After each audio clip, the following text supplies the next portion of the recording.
All right, we have come to the end of chapter 11, and we will look at hypothesis testing for two population proportions. Now, the steps will be the same as we saw in chapter 10. State H0 and HA, compute the value of the test statistic, determine the rejection region. What decision do we reach for this problem? The difference in performing a hypothesis test involving two populations versus one population, again, comes in steps 1 and 2, as we saw in the previous video. In steps 3 and 4, the rejection regions and conclusions are the same as if we were testing a single population. When testing two population parameters, we can state H0 and HA in two different ways, though algebraically they are equivalent. So again, we saw a very similar statement in our previous video. However, this time, instead of testing two population means, mu1 and mu2, we're going to delete this and we're going to test two population proportions, P1 and P2. So we have a P1 from population 1 and a P2 from population 2. So here are all of the possibilities for testing two population proportions, P1 and P2. We have our left-tailed test, right-tailed test, and two-tailed test. And this is how they will always work.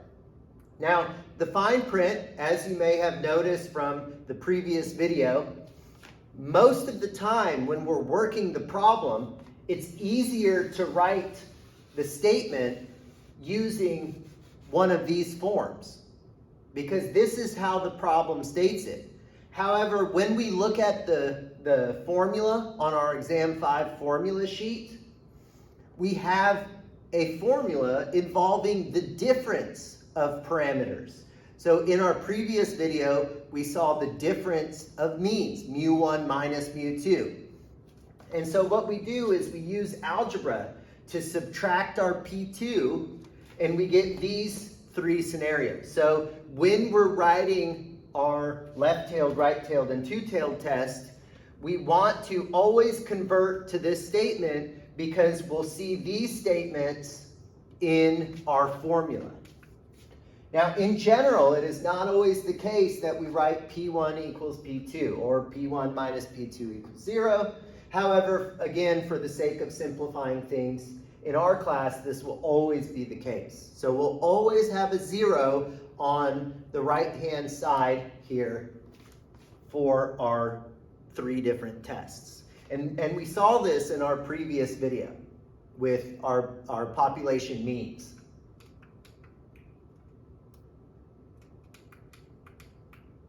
Now, my clicker's slowing down. So when the samples taken are independent, simple random samples, the conditions for a binomial distribution are met for both samples, and the sample sizes are large enough, the test statistic for a hypothesis test for two population proportions is given by the following. Notice that we have that statement, P1 minus P2. And remember that we always get that value from our null hypothesis. In each of these cases, P1 minus P2 is assumed to be 0. So we can just delete this because this is assumed to be 0. Similar to our previous video, mu1 minus mu2 was always assumed to be 0. So we can just delete this statement. Now, we've seen p hats before, so we know how to calculate p hat 1 and p hat 2. But now we have this new statement, we read it p bar. This is a bar. Like x bar, this is a p bar. And how do we find p bar? We take our p hat 1 and p hat 2 have a numerator and denominator. So we take our numerator from p hat 1 and p hat 2 and we add them. And we take our denominator from p hat 1 and p hat 2 and add them to get our p bar. So recall that p hat 1 is x1 over n1 and p hat 2 is x2 over n2. So that our p bar is just the sum of the numerators over the sum of the denominators. Oh, and looking at this example, university officials hope that changes they have made have improved the retention rate. Last year, a sample of 1926 freshmen showed that 1,400 returned as sophomores. This year, 1,508 of 2011 freshmen sampled returned as sophomores. Determine if there is sufficient evidence at 0.05 level to say that the retention rate has improved. Now, again, I've posted solutions to this problem on this page below this video.